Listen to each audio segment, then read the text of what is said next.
নমস্কার, কৃষ্ণাস কিচেন ক্রিয়েশনে সবাইকে স্বাগত।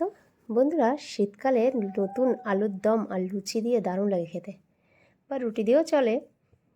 তো নতুন আলুর দমের টেস্টই আলাদা হয়। আর সেই আলু যদি হয় একদম ছোট্ট, তো দেখতেও যেরকম দারুণ হয়, খেতেও তেমন দারুণ। তো আমি ভাবলাম আমিও বানিয়ে নিই ছোটো আলুর দম। তো এর জন্য আমি 800 গ্রাম আলু নিয়ে আসলাম।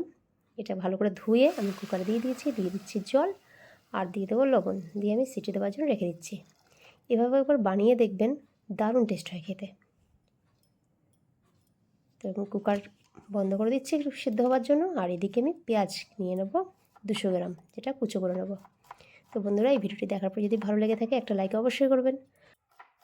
আর আমার চ্যানেলে যদি নতুন সদস্য হয়ে থাকেন, সাবস্ক্রাইব বাটন প্লিজ প্রেস করবেন। আর রেসিপিটি যদি ভালো লেগে থাকে তো বন্ধুদের সাথে শেয়ার করবেন, আর কমেন্টও করতে পারেন। আর পেঁয়াজ কাটা হয়ে গেছে, কাঁচা লঙ্কা 2টো চিড়ে নিচ্ছি আমি। আর এদিকে একটা মিডিয়াম সাইজের টমেটো কুচো করে নেব।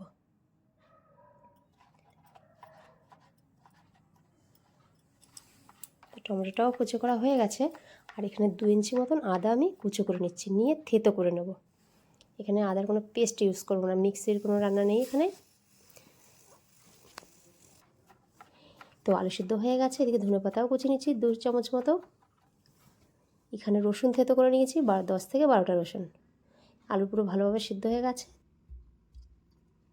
তো আমি প্যান বসিয়ে দিয়েছি, দিয়ে তেল দিয়ে একটা শুকনো লঙ্কা, একটা এলাচ, 2টো লং, একটা তেজপাতা আর গোটা জিরে ফোড়ন দিয়েছি।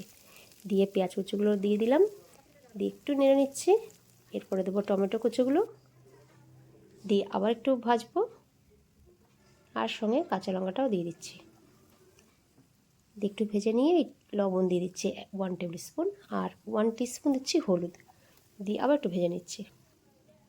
এরপর দিয়ে দেবো থেতো করা রসুনটা, দিয়ে আবার একটু ভাজবো। এরপরে দিয়ে দেবো কিছুক্ষণের জন্য ঢাকা। ঢাকা দিলে মশলাটা ভালো করে নরম হতে থাকে, এর জন্য ঢাকা দিয়ে এই মশলাটাই কষা হবে। এরপরে দিয়ে দেবো থেতো করা আদা, দিয়ে আবার একটু ভাজবো। এরপর আবার দিয়ে দিচ্ছি একটু ঢাকা। কিছুক্ষণ পরে ঢাকা খুলে আবার একটু কষিয়ে নেবো।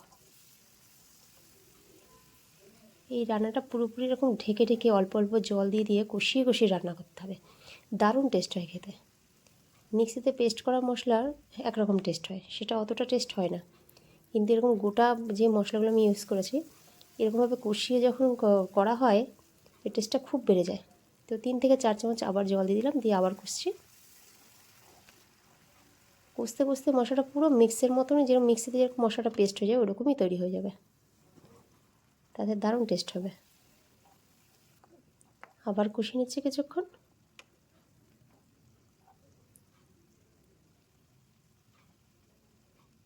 এরপর একটুখানি ধনেপাতা দিয়ে দিচ্ছি, দিয়ে আবার একটু কষিয়ে নিচ্ছি। এরপরে দেবো 1/2 কাপ মতো জল, দিয়ে আবার একটু কষিয়ে নেব। এরপর আবার কিছুক্ষণের জন্য ঢাকা দিয়ে রাখছি। তো কিছুক্ষণ পরে ঢাকা খুলে আবার এরকমভাবে একটু কষিয়ে নিচ্ছি। আবার দেবো 1/2 কাপ মতো জল, দিয়ে আবার কষবো। এরপর আবার ঢাকা দিলাম। এবার ঢাকা খুলে আবার একটু কষিয়ে নিচ্ছি।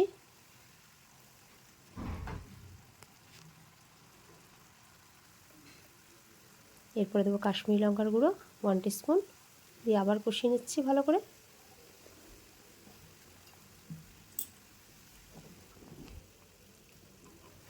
এরপরে দিয়ে দিচ্ছি সিদ্ধ করা আলু। তো সিদ্ধ করা আলুগুলো দিয়ে আবার একটু কষে নেব।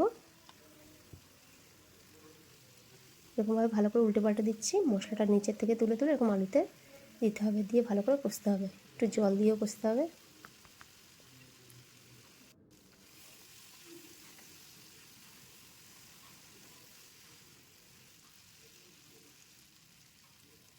এরপরে দিচ্ছি 3 কাপ মতো জল, দিয়ে ভালো করে মশলাটাকে একটু ঘেটে দিচ্ছি, যাতে আলুর সাথে মশলাটা ভালো করে মিশে আসে।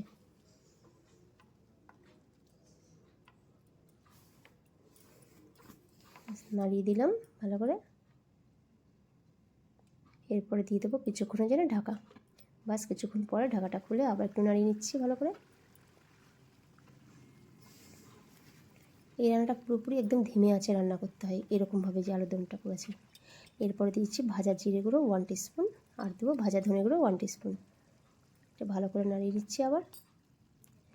বন্ধুরা আপনারা ফলো করতে পারেন ইনস্টাগ্রাম কৃষ্ণাস কিচেন ক্রিয়েশনে। তো ভালো করে ফুটে উঠেছে। এরপর দিয়ে দেবো গরম মশলার গুঁড়ো 1 টিস্পুন দিলাম, দিয়ে একটু নেড়ে নিচ্ছি।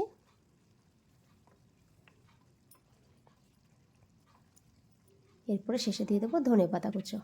ব্যাস রেডি টু সার্ভ। তো বন্ধুরা আবার দেখা হবে অন্য একটি ভিডিওতে অন্য একটি রেসিপির সাথে। আজকের মতো টাটা।